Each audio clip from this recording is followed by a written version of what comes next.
A nice black boy helps an old man mow his lawn. The old man is grateful and Jaden is happy to help the man.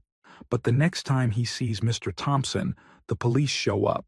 Jaden Parker, a 12-year-old with a restless energy and a wide smile, stood on the porch of his house, squinting at the sunlight. He looked across the street at Mr. Thompson's house, where the elderly man was trying to pick up the morning newspaper that had landed awkwardly on the steps. Mr. Thompson's hands trembled slightly as he bent over, his thin frame looking fragile against the backdrop of his slightly run-down home. "Mom, I'm going to help Mr. Thompson," Jaden called back into the house. He didn't wait for a response. He knew his mother would approve. She always encouraged him to lend a hand where he could. Jaden jogged across the street, his sneakers slapping against the pavement. As he approached, Mr. Thompson straightened up slowly, blinking in the sun as he adjusted his glasses. "Good morning, Mr. Thompson," Jaden greeted, his voice cheerful and full of youthful energy. Mr. Thompson gave a small start, as if surprised that someone was speaking to him.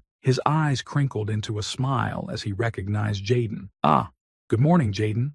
How are you today?" "I'm good, thanks. I saw you with the paper and thought you might need some help," Jaden offered, gesturing to the newspaper that still lay on the step. Mr. Thompson chuckled, a sound like dry leaves rustling. "These old bones aren't what they used to be," he admitted, rubbing his lower back. "Thank you, young man. I appreciate it." Jaden picked up the newspaper and handed it to him. As he did, he glanced around the yard, noticing the overgrown grass and the scattered leaves that had accumulated over the past few weeks. "Your lawn's looking a little wild, Mr. Thompson. Would you like some help with it? I could mow it for you," Jaden suggested, trying to sound casual. Mr. Thompson hesitated, his expression thoughtful. There was a moment of silence as he looked around his yard, then back at Jaden, assessing the boy's sincerity. "Well, if you're offering, I wouldn't say no," he finally said with a nod. "Great.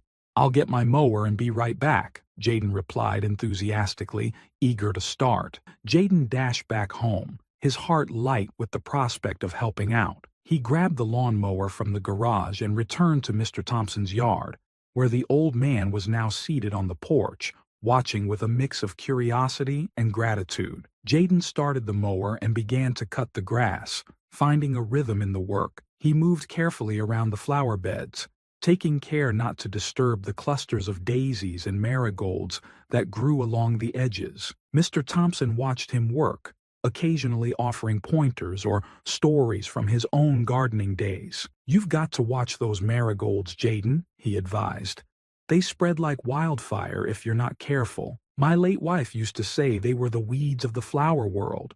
Jaden laughed, enjoying the conversation as he pushed the mower. "I'll keep that in mind. My mom says the same thing about the roses we have at home." As Jaden continued mowing, he noticed the old man relax, his earlier tension melting away with each pass of the mower. The lawn began to look more orderly, and Jaden felt a sense of satisfaction at seeing the transformation. After he finished, Jaden turned off the mower and wiped his brow, a grin spreading across his face. "There we go, all done."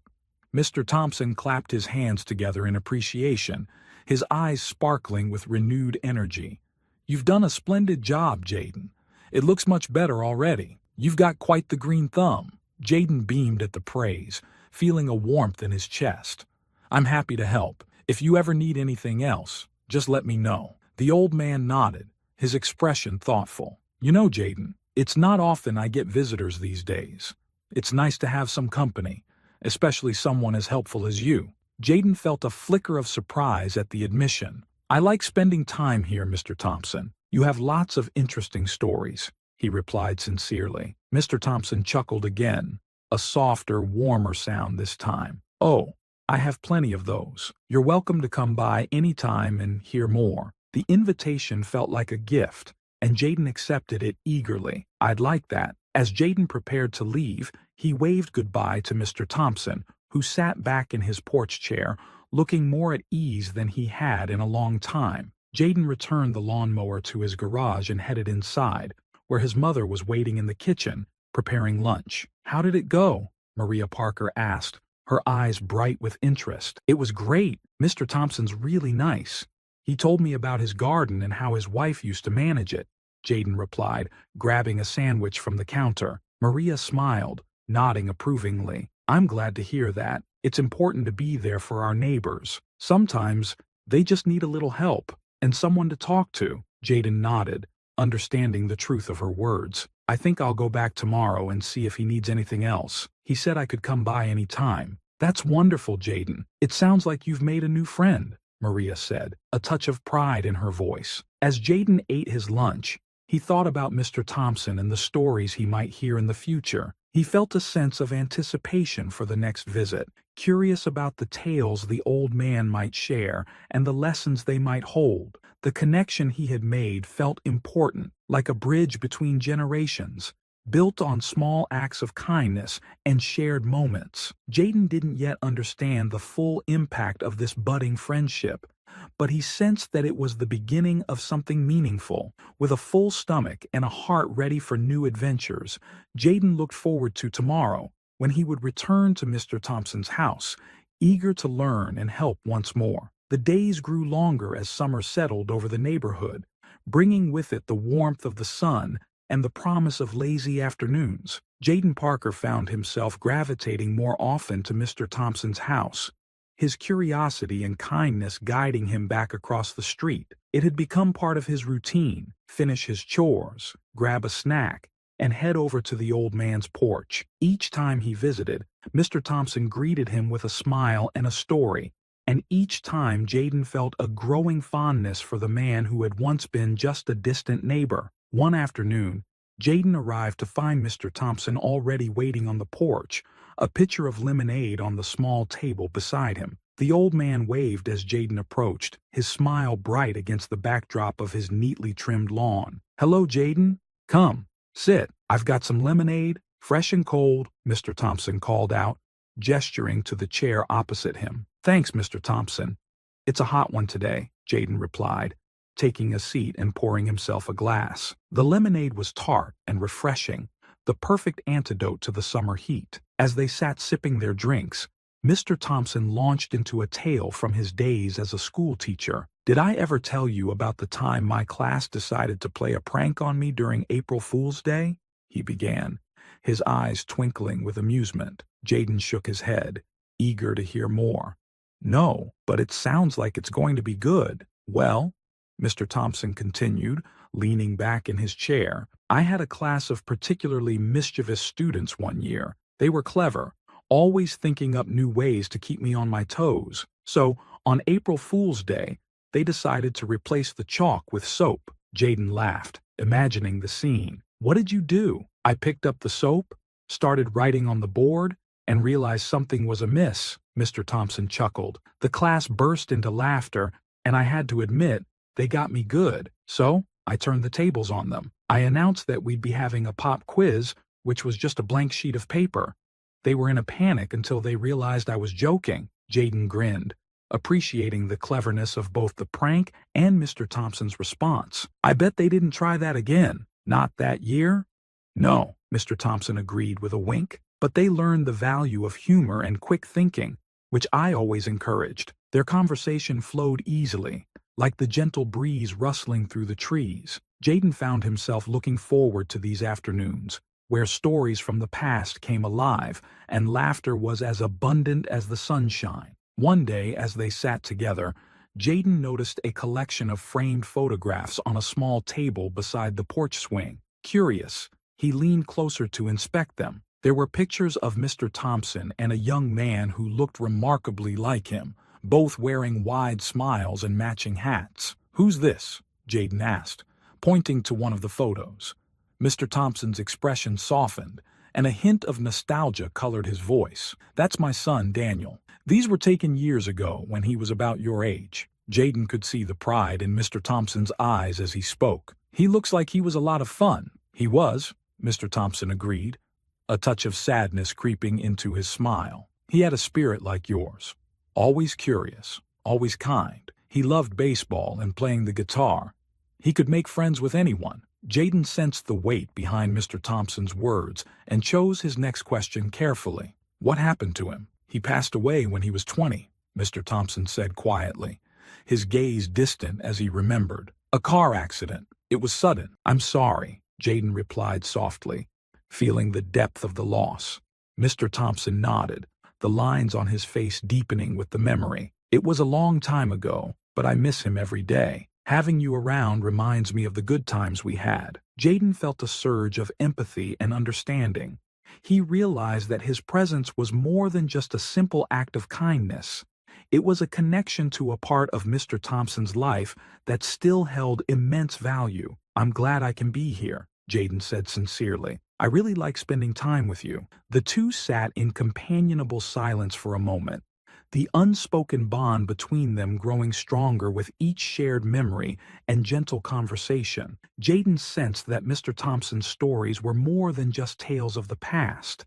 They were lessons and treasures meant to be cherished and remembered. As the sun began to set, casting a warm golden glow over the porch, Jaden stood to leave. I'll be back tomorrow, Mr. Thompson. Maybe you can tell me more about Daniel. Mr. Thompson nodded, his eyes glistening with gratitude. I'd like that very much, Jaden. Thank you. Jaden walked home, the fading light of the day reflecting the warmth in his heart. His friendship with Mr. Thompson had become something special, an unexpected gift that taught him about the enduring power of connection and the stories that linked generations. In the days that followed, Jaden's visits became a source of joy for both him and Mr. Thompson. They explored more memories, laughed at old jokes, and discovered the simple pleasures of shared company. Through it all, Jaden learned that sometimes the greatest adventures were found not in distant lands, but in the stories and lives of those around him. The summer days continued to pass, each one marked by Jaden's visits to Mr. Thompson's home. With every afternoon spent on the old man's porch, their bond deepened, strengthened by shared stories and laughter. Jaden found himself eagerly looking forward to their time together, which had become a staple in his daily routine. One Saturday afternoon, Jaden decided to surprise Mr. Thompson by mowing the lawn again. The grass had grown quickly after a few rainy days, and Jaden knew the yard could use some attention. As he made his way across the street, he thought about how happy Mr. Thompson would be to see the yard looking neat and tidy. Jaden reached Mr. Thompson's house and found the old man dozing in his chair on the porch, a book resting on his lap. Smiling to himself, Jaden quietly fetched the lawnmower from the shed and got to work. The rhythmic sound of the mower hummed through the air as Jaden skillfully maneuvered it around the flower beds and along the edges of the property. He was focused on his task, enjoying the work and the satisfaction of seeing the lawn transform under his care. As Jaden continued mowing, Mr. Thompson woke from his nap. For a moment, he watched Jaden from the porch, his mind still groggy from sleep. Then, a look of confusion crossed his face. He squinted, trying to understand why someone was in his yard. "Who's there?" Mr. Thompson called out, his voice tinged with anxiety. Jaden stopped the mower and turned, startled by Mr. Thompson's sudden change in demeanor. "It's me, Mr. Thompson. Jaden, I'm just mowing the lawn," he replied, hoping to reassure him. But Mr. Thompson's confusion deepened, his eyes searching the yard for answers that didn't seem to come. "What are you doing here?" "This is private property," he insisted, his voice rising with uncertainty. Jaden took a step closer, trying to keep his voice calm. "I'm just helping out like before. Remember, you said I could come by any time?" Before Mr. Thompson could respond, a police car pulled up to the curb, lights flashing, but sirens silent. Jaden felt his heart skip a beat as two officers stepped out of the vehicle and approached the yard. One of them was Officer Lewis, a friendly figure known in the neighborhood for his approachable demeanor. "Is everything all right here?" Officer Lewis asked, addressing Mr. Thompson with a gentle tone. Mr. Thompson looked between Jaden and the officers, clearly distressed. I didn't call anyone. I just saw someone in my yard, and it didn't seem right." Jaden stood frozen, unsure of what to say or do. He could see that Mr. Thompson was upset, and he didn't want to make things worse. Officer Lewis nodded, taking in the situation. "It's okay, Mr. Thompson. Let's take a moment to sort things out." He turned to Jaden, his expression understanding. "Can you explain what's going on, son?" Jaden swallowed nervously but tried to explain. I was just mowing the lawn for Mr. Thompson. I've done it before, and he said it was okay. I didn't mean to upset anyone." Officer Lewis glanced at Mr. Thompson, who seemed to be slowly piecing together the situation. "Mr. Thompson, does Jaden help you with your lawn sometimes?" Officer Lewis asked, his voice steady and calm. Mr. Thompson's expression softened slightly, a flicker of recognition in his eyes. Yes, I remember now. Jaden's a good kid. I forget things sometimes." "It's all right, Mr. Thompson. Let's have a seat and talk about it," Officer Lewis suggested, guiding Mr. Thompson back to his chair on the porch. Jaden stood nearby, feeling a mix of relief and concern. He watched as Officer Lewis spoke softly to Mr. Thompson, helping to ease his confusion. The other officer, meanwhile, approached Jaden, offering a reassuring smile. "Sounds like you're just trying to help out, huh?" the officer said, his tone light. Jaden nodded, grateful for the understanding. "I didn't mean to cause any trouble. I just wanted to surprise Mr. Thompson by mowing the lawn." "You're doing a good thing," the officer assured him. "Sometimes people just need a little help remembering." After a few moments, Officer Lewis returned to Jaden, his demeanor calm and friendly. "It looks like everything's cleared up. Mr. Thompson appreciates your help, Jaden, but it's important to make sure he remembers and feels comfortable." Jaden nodded, understanding the advice. "I'll make sure to check with him first next time.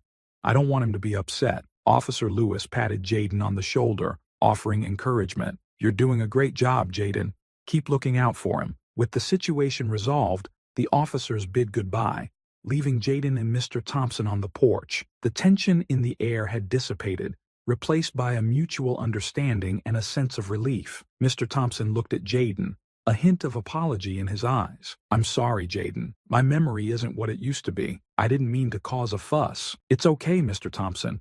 I just want to help," Jaden replied earnestly, his heart still steadying from the scare. The old man nodded, grateful for Jaden's understanding. "You remind me of my son, Jaden, always trying to do right by others. I'm glad you're around." Jaden felt a surge of warmth at the comparison, understanding the depth of Mr. Thompson's words. He realized that this was more than just about mowing the lawn. It was about being there for someone who needed a friend. "Thanks, Mr. Thompson.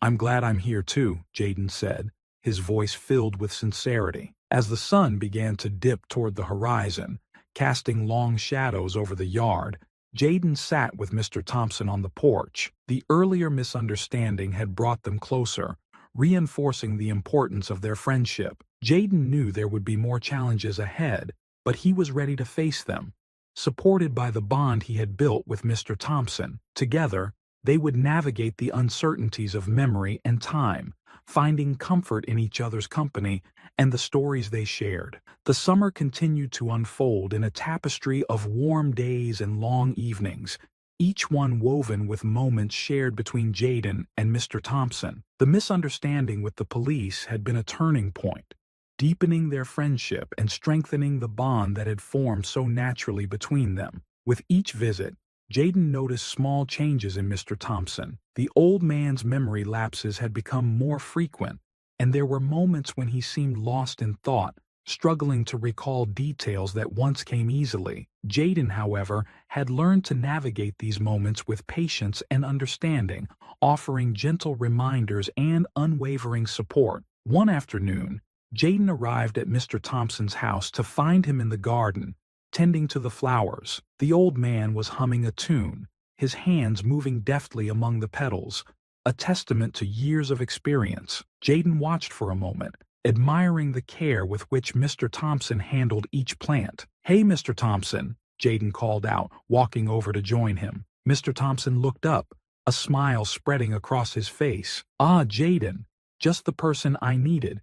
These marigolds are getting out of hand again." Jaden chuckled, recalling their earlier conversations about the flowers. "They do seem to have a mind of their own, don't they?" Together, they worked in the garden, pulling weeds and pruning overgrown branches. Jaden enjoyed the task, finding solace in the rhythm of the work and the simple pleasure of being outside. Mr. Thompson, for his part, seemed content, the garden providing a familiar comfort. After they finished, they sat on the porch, sipping lemonade and admiring their handiwork. The garden looked vibrant, a riot of colors against the backdrop of the afternoon sky. "You've got quite the green thumb, Jaden," Mr. Thompson said, nodding appreciatively. "I can see why you enjoy it." Jaden smiled, pleased with the compliment. "I learned from the best," he replied, tipping his head toward Mr. Thompson. The old man laughed, a sound full of warmth. "I suppose I did teach you a thing or two." As they chatted, Jaden noticed a distant look in Mr. Thompson's eyes, a sign that his thoughts were drifting. Jaden had come to recognize these moments, knowing they were often accompanied by memories of the past. "Is everything all right, Mr. Thompson?" Jaden asked gently, sensing the old man's distraction. Mr. Thompson nodded slowly, his gaze still distant. "I was just thinking about Daniel.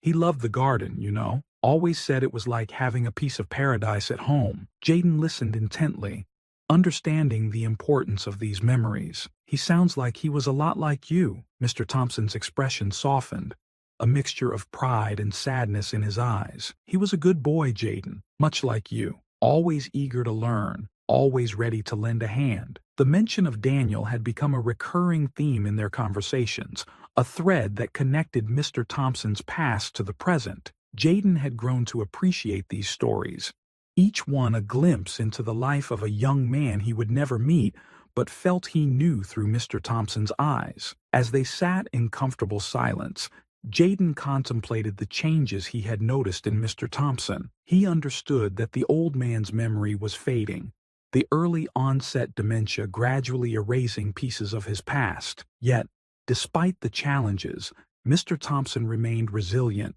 determined to live fully in the moments they shared. "Mr. Thompson, do you think we could write some of these stories down?" Jaden suggested, an idea forming in his mind, "like a book, with all the memories you've shared." Mr. Thompson considered the proposal, his eyes lighting up with interest. "That's a wonderful idea, Jaden. I'd like that very much." Jaden felt a surge of excitement, imagining the possibilities. They could create something tangible, a testament to the stories that had shaped Mr. Thompson's life and the friendship they had built together. "Great, we can start tomorrow," Jaden said eagerly, already planning the next steps. "I'll bring a notebook, and you can tell me everything you remember." Mr. Thompson nodded, a smile spreading across his face. "I'd like that, Jaden. It'll be good to have something to pass on, a way to remember the good times." With the decision made, Jaden felt a sense of purpose and anticipation. The project would be more than just a collection of stories. It would be a way to honor Mr. Thompson's life and the memories that defined it. As the sun dipped lower in the sky, casting a warm glow over the yard, Jaden bid goodbye to Mr. Thompson, promising to return the next day with his notebook and a pen. The prospect of capturing Mr. Thompson's stories filled him with a sense of excitement and responsibility, a chance to preserve the legacy of a man who had become more than just a neighbor. The following day, Jaden arrived with his supplies, ready to begin their project. He found Mr. Thompson waiting on the porch, a twinkle of enthusiasm in his eyes. Together, they settled into their routine, with Jaden listening intently and jotting down the tales that unfolded. As they worked, Jaden marveled at the richness of Mr. Thompson's experiences, each story a vivid portrait of a life well lived. He learned about the adventures of Mr. Thompson's youth, the challenges he had faced, and the joys that had colored his days. Through it all,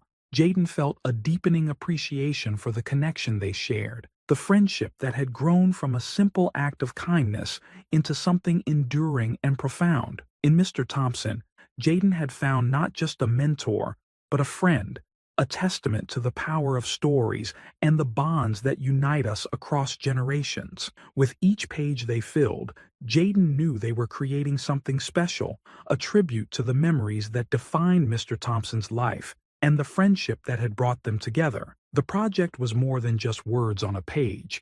It was a celebration of life, a reminder of the enduring impact of kindness and the stories we carry in our hearts. The summer days slipped by, each one filled with stories, laughter, and the occasional challenge. Jaden and Mr. Thompson continued to work on their project, transforming the old man's memories into a collection of stories that were both personal and universal. With every afternoon spent on the porch, Jaden felt his understanding of Mr. Thompson deepen, along with his appreciation for the simple, enduring power of friendship. One particular morning, Jaden woke up to the sound of birds chirping outside his window. The sky was clear, and the sun was already warming the world outside.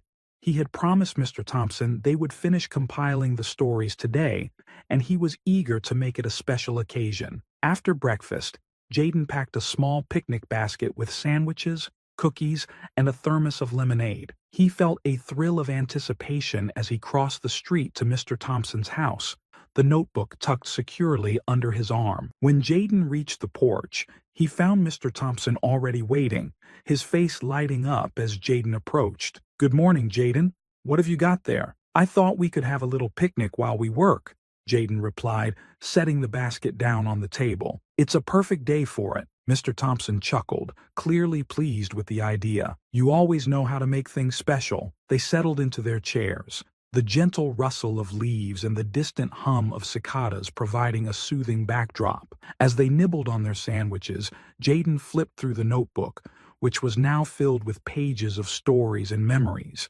each one a piece of Mr. Thompson's life. "Jaden, I can't thank you enough for doing this with me," Mr. Thompson said, his voice warm with gratitude. "These stories mean a lot, and it's a comfort to know they're not lost." "I'm glad I could help," Jaden replied, feeling a sense of pride in their work. "I've learned so much from you, Mr. Thompson. It's been an incredible journey." Mr. Thompson nodded, his eyes glistening with emotion. "I've enjoyed every moment. You've brought back memories I thought were long gone.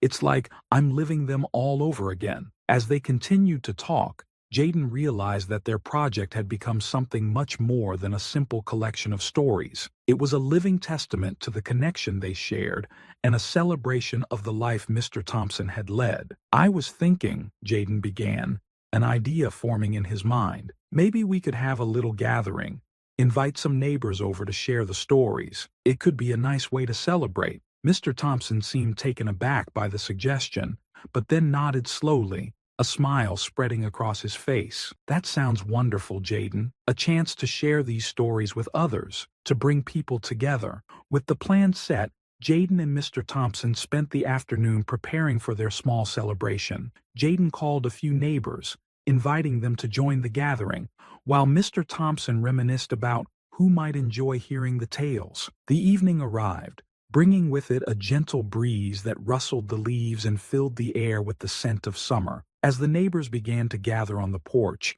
Jaden felt a sense of excitement mixed with nervousness.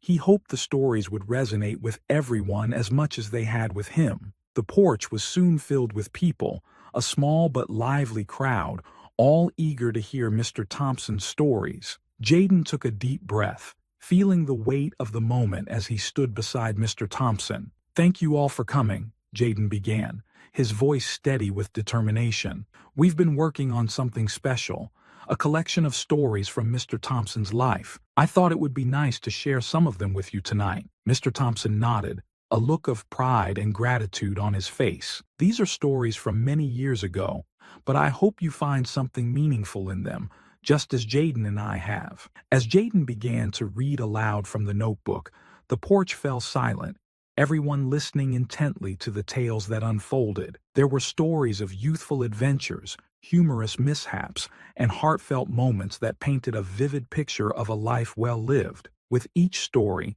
Jaden saw how Mr. Thompson's eyes lit up, how the memories seemed to bring him back to the times and places he described. The neighbors, too, were captivated, laughing and nodding along, clearly touched by the story's authenticity and warmth. As the evening wore on, Jaden felt a profound sense of connection and community. The gathering was more than just a celebration of Mr. Thompson's life. It was a testament to the bonds that had formed within the neighborhood, the friendships that had been strengthened through shared stories and experiences. After the last story had been read, the group erupted into applause, the sound mingling with the evening breeze.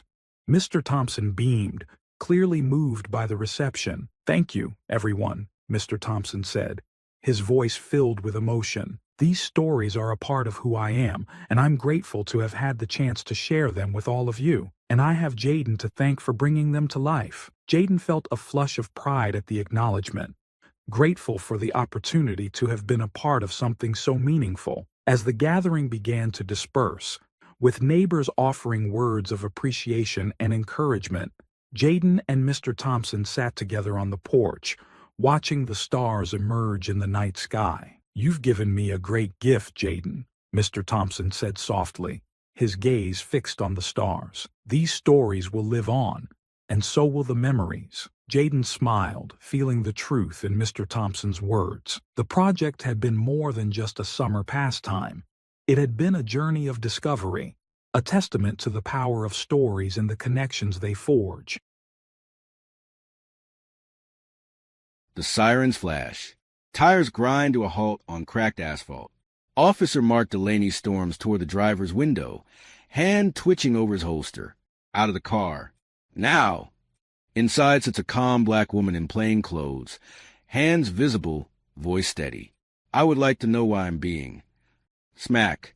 Gas erupt. Phones are already recording. A child cries in the background. Mark towers over her, chest heaving. But then she slowly reaches into her purse and pulls out a badge. Chief Yvonne Gates. Everything stops. Before we continue, I'd love to know, where are you watching from today? Comment below. Mark Delaney had the kind of face people trusted. Square jaw, easy grin. That classic good cop look. But behind the badge, there was a bitterness that had been growing for years. Quiet, stubborn, and sharp. 12 years on the force had carved deep lines into him. He told himself he had seen it all. Too many lies, too many games. He stopped seeing people. He started seeing threats. That morning, inside the precinct, Mark leaned against a break room counter with a styrofoam cup in hand, shaking his head as he scrolled through his phone. Another diversity training memo. He muttered to his partner, Chuck. "We used to get medals. Now we get lectures." Chuck chuckled, not looking up from his sandwich. "Gotta keep up appearances, man. Whole city's watching now." Mark rolled his eyes. "They're hiring kids who've never been on a real beat. They got no idea what this job's like." He tapped the badge pin to his chest like it meant something heavier than just metal. Outside, the city buzzed like it always did. Loud, tense, alive. Somewhere across town, a woman stood behind a podium in a sharply lit press room, shaking hands and smiling through gritted teeth. Her name was Yvonne Gates, the city's new chief of police. She had been sworn in just 5 days earlier, but already the media had crowned her reformer. Her photo ran on every paper. Black, female, come under fire. The mayor called her a bold new chapter. But behind the cameras, Yvonne was exhausted. Every smile took effort. Every meeting felt like walking a tightrope strung between politics and danger. She had spent 22 years climbing a ladder that was never meant for her to reach the top of. Her name had been whispered in rooms she was not invited into. Every decision she made was dissected, questioned, second-guessed. So she decided to keep a low profile, just for now. That afternoon, Yvonne left City Hall in her own car. No detail, no flashing lights, just her and the road. Her blazer lay folded in the passenger seat. No badge on her belt. She looked like any other woman in traffic, and that was exactly what she wanted. Meanwhile, Mark was restless. He had denied backup on 2 calls already, claiming too many cooks were slowing things down. His supervisor had made a note.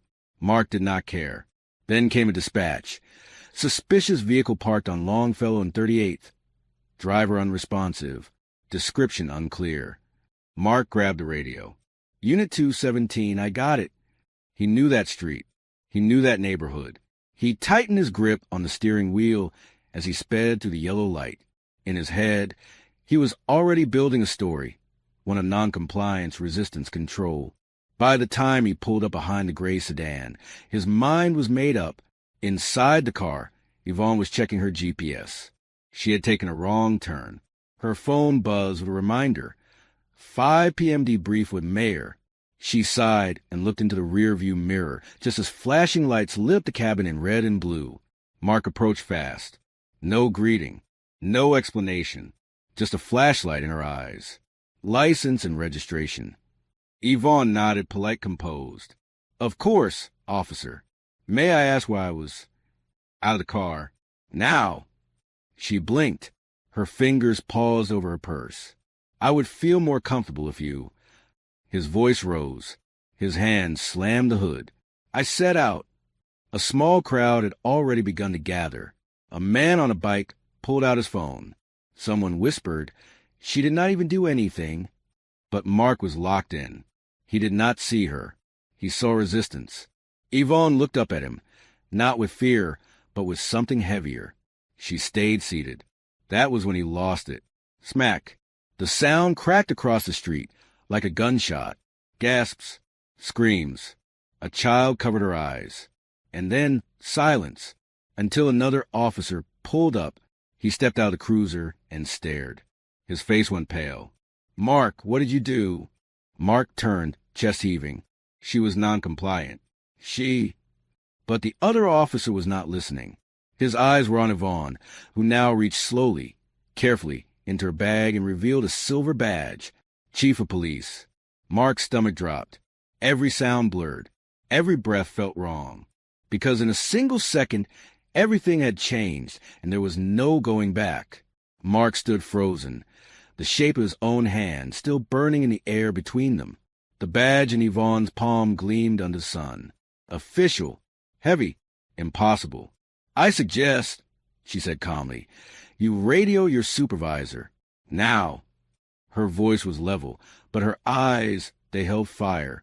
Not rage. Not shock. But something steadier. Something earned.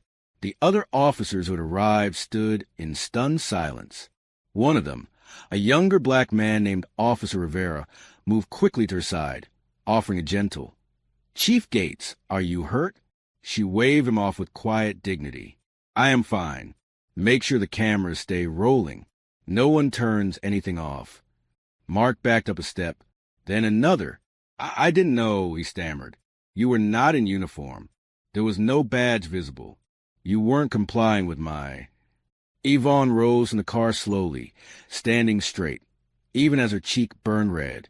And that, she said softly, is exactly the problem. The crowd around them had tripled in size. Phones were out. Voices whispered. A woman nearby was already live streaming. Yo, that cop just slapped the chief. The chief. Mark felt the blood drain from his face. I need to call. Do not move, Rivera ordered, stepping between Mark and his cruiser. Supervisor's on the way. But it was too late. The damage had already been done. Back at the precinct, the air was heavy with something more than tension. It was shame and fear and a fast-spreading fire that no one knew how to put out. Captain Ross arrived at the scene and tried to manage it, but even he could not mask the disbelief. You're telling me? Officer Delaney assaulted the chief of police during a stop? Yes, sir, Rivera replied, jaw tight. He struck her across the face. Ross exhaled like the air had been ripped out of him. Get Delaney off the street. Now! Mark was placed in a squad car and driven back, without a word. His badge and gun were removed before he even made it past the front desk. The press got wind of it within the hour. By sunset, the video had hit 500,000 views. Twitter was on fire. Hashtag slapped the chief trended at number 2. The mayor's office released a one-line statement. We are aware of the incident and conducting a full investigation. But the street spoke louder than any press release. Protesters gathered outside the station that night, holding signs, chanting her name. Chief Gates, we see you. Yvonne sat alone in a quiet office with the lights off, icing her cheek. She had declined a hospital visit, declined a press conference. She did not want pity. She wanted clarity. The hit had surprised her, but the aftermath, that was familiar. She had once been shoved face first into the hood of her mother's car at 17. A broken taillight. A routine stop. The officer never apologized. No one believed her. She never forgot the cold of that metal, or the way her mother cried without making a sound. That day lit the fuse. She had chased justice ever since. Mark sat at home in a dark kitchen, staring at the small flickering TV. News anchors dissected every frame of the footage. Let's freeze a moment. Right here, you can see the officer's hand connect. He turned the volume down. He could not bear it. His wife stood in the doorway behind him, arms crossed. Her eyes were hard. Hurt. You hit a woman, Mark. I thought she was... You hit a woman, she said again, more slowly this time.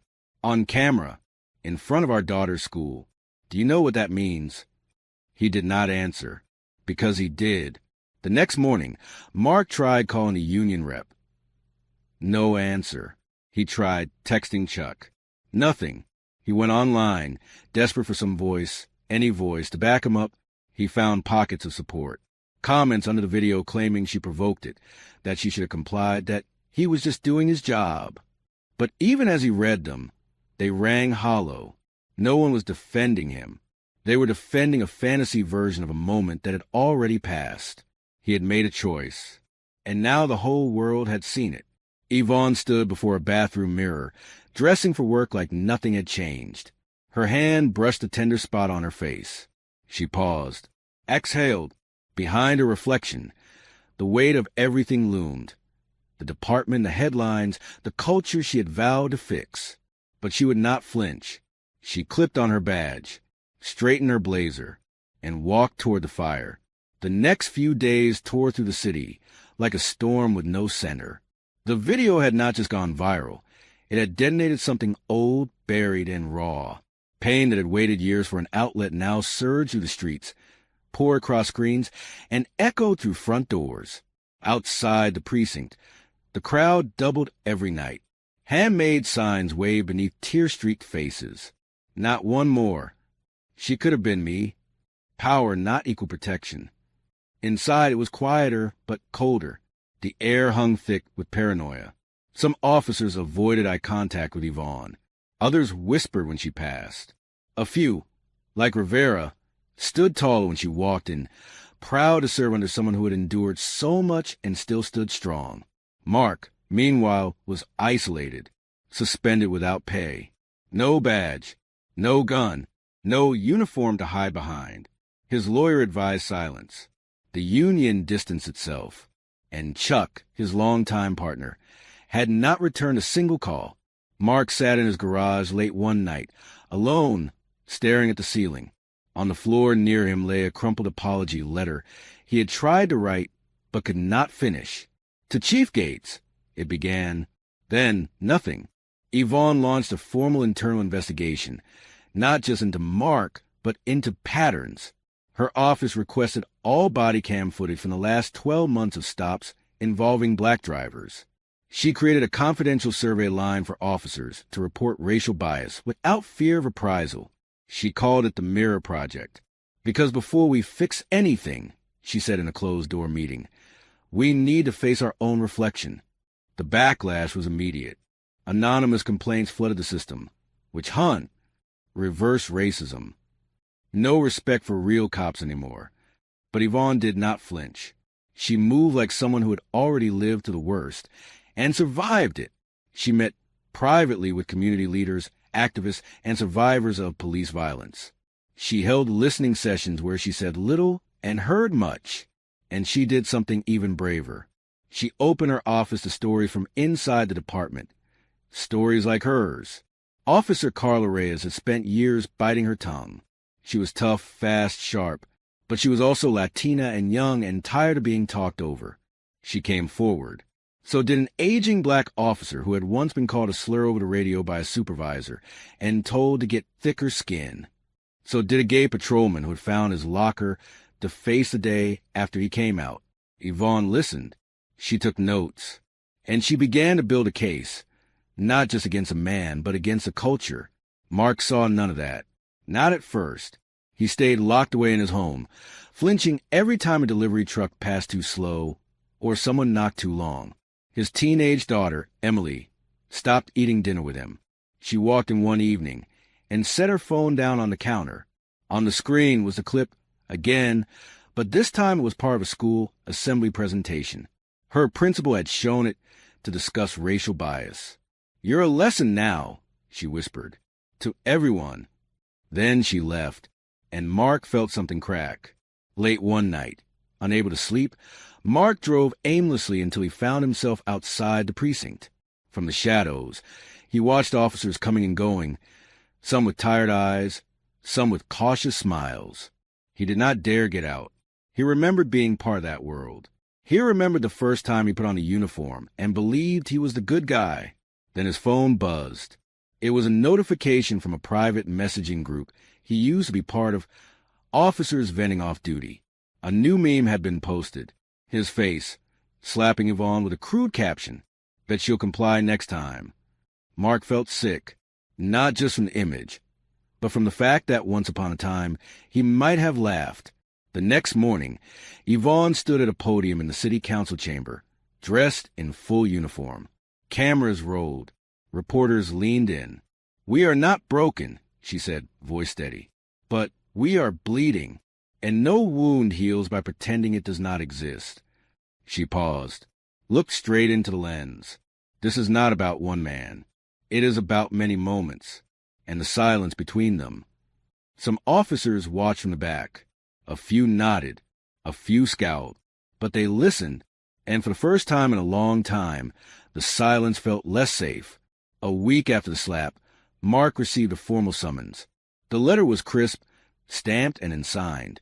Inside, a single line stood out in bold. "You are requested to appear before Chief Gates. Thursday, 4 p.m., Conference Room B. No representation present." Mark stared at it for a long time.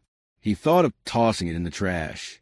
Instead, he shaved for the first time in days, put on the only clean shirt he had, and drove to the station with hands that would not stop shaking.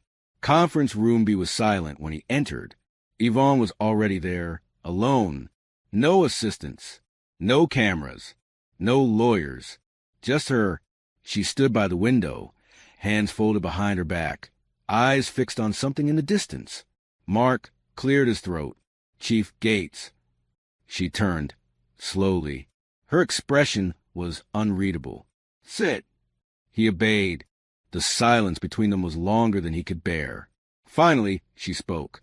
"Do you know why I asked you here?" Mark nodded, then shook his head. "I mean, I assume this is disciplinary." She raised an eyebrow. "Is that what you fear, or what you expect?" Mark hesitated. "Both." She sat across from him, posture straight, every movement intentional. "I am not going to yell at you, or shame you. You already did that to yourself." He opened his mouth to respond, but she held up a hand. "I am going to tell you a story, and you are going to listen." Yvonne leaned back, eyes distant. "I was 17 when it happened. My mom was driving me home from a college prep class. We were 2 blocks from our house when the lights flashed." Her voice slowed. "The officer walked up like he did, hand on his belt, loud. Told us our taillight was cracked. Asked my mom to step out. She was confused but polite. Said she would get it fixed. He asked again, harder. She panicked and said she would call her husband. Yvonne's voice caught, just slightly. That was when he reached in and grabbed her. I screamed, tried to get out." She looked at Mark now. "And that was when he slammed me onto the hood." Mark stared at the table. He could not look at her.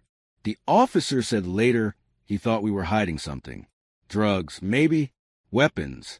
What we were hiding," she said, her voice tightening, "was fear." The room was still. Yvonne continued. "That moment changed me. I decided that night I would become the thing I feared, not to copy it, but to confront it. To stand in rooms like this and not flinch." Mark blinked fast, jaw clenched. "I never meant to hurt you. I thought I was trained to respond to noncompliance." "No," she said softly but firmly. "You were conditioned. You saw a black woman who did not obey fast enough. And you saw that as defiance, not as caution, not as a person weighing her safety against your temper." He buried his face in his hands. "I messed up." "Yes," she replied. "You did." Then she stood and placed 2 papers on the table. "Here are your options." Mark sat up. "Option 1, you resign quietly. Undergo a full restorative justice process.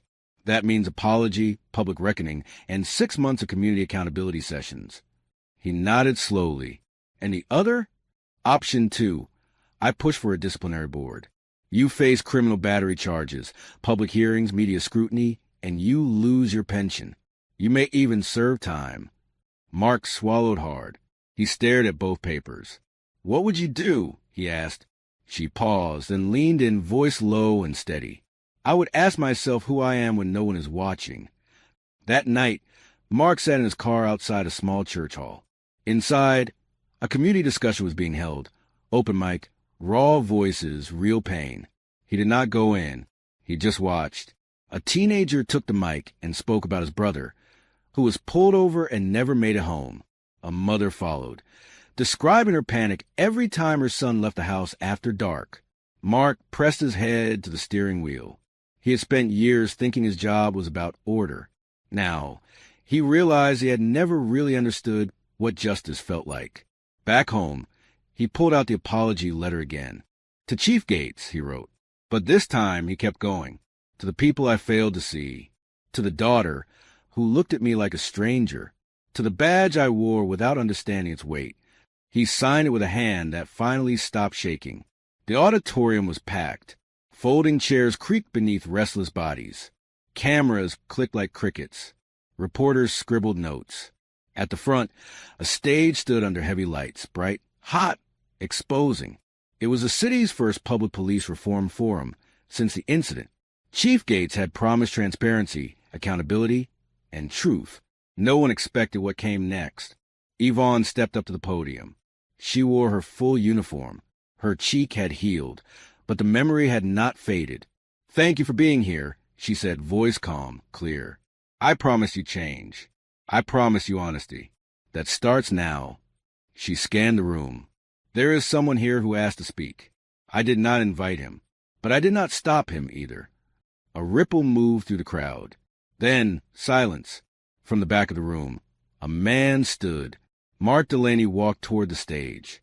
No badge, no uniform, just a wrinkled blue shirt and eyes that looked like they had not slept in days.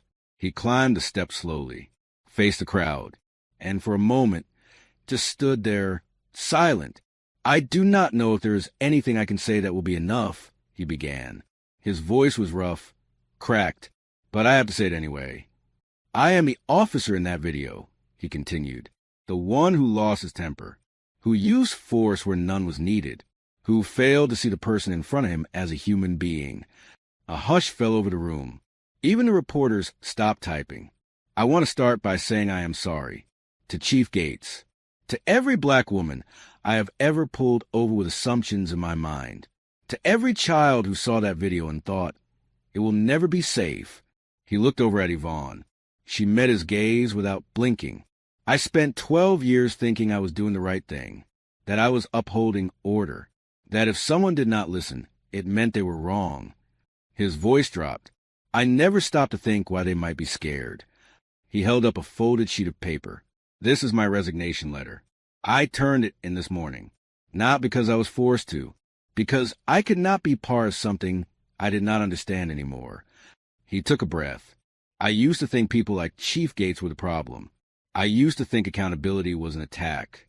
Now I know it is a chance. A hard one, but a necessary one. A murmur moved through the room. One woman near the front wiped her eyes.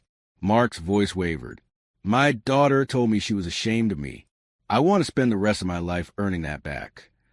Yvonne stepped forward, standing beside him. The room held its breath. I did not bring Officer Delaney here to excuse what happened, she said, facing the crowd. I brought him because what happened to me was not just about one man. It was about a system. And what we do next defines who we are. She paused. Justice is not just punishment. It is transformation. Then she turned to Mark. And transformation begins with truth. Afterward, the applause was not loud. It was slow, scattered, but it was real. Some people stood. Others stayed seated, arms folded, eyes skeptical. But no one walked out.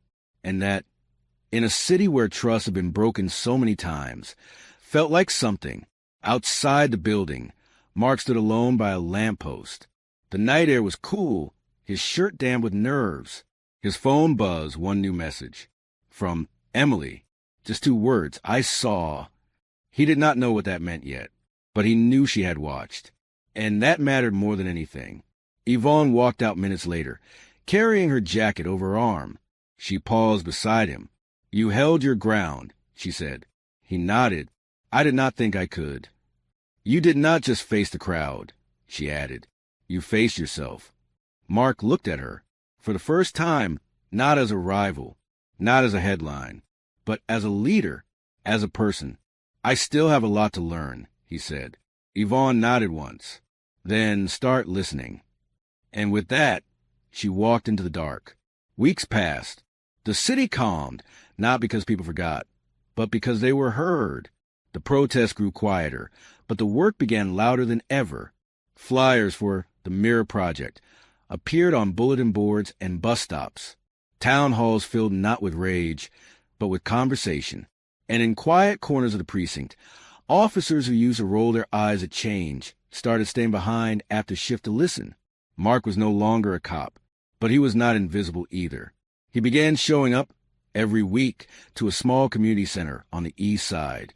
No press, no podium, just a circle of plastic chairs and folding tables. His first time there, a teenage boy looked him in the eye and said, I saw what you did. Mark nodded. I know. You were wrong. I know that too. And the boy kept looking at him, hard, but then sat down beside him. That was enough.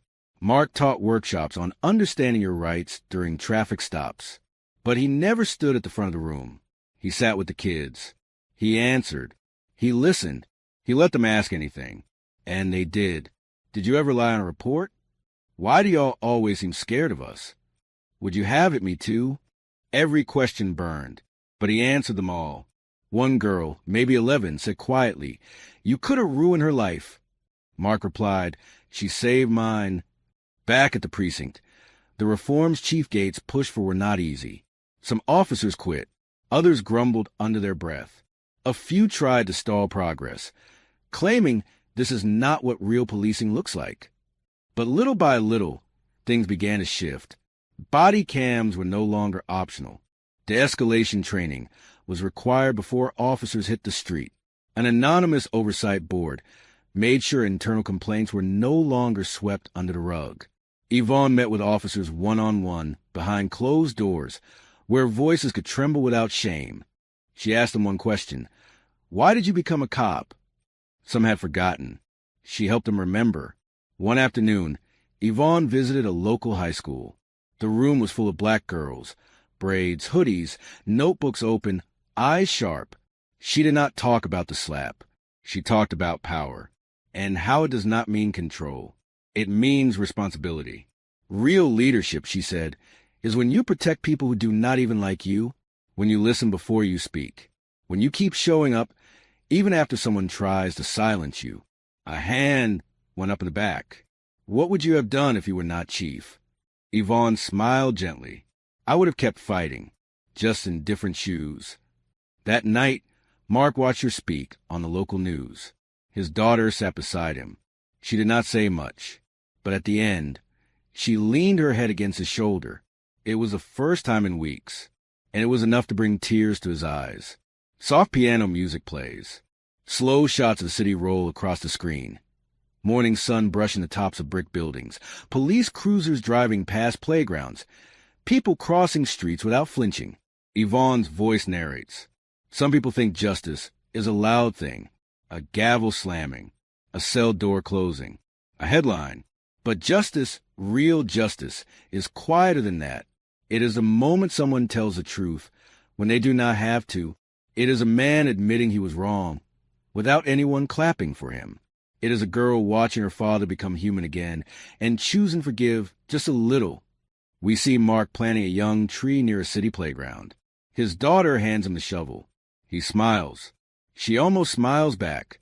Cut to Yvonne, walking the halls of the precinct.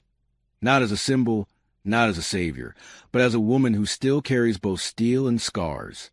She passes a rookie officer nervously adjusting her badge. Yvonne stops, straightens it gently, and walks on. I was told once that power means never showing weakness. But I have learned power means choosing compassion, even when you have the right to destroy. It means standing in front of the thing that tried to break you and refusing to become it.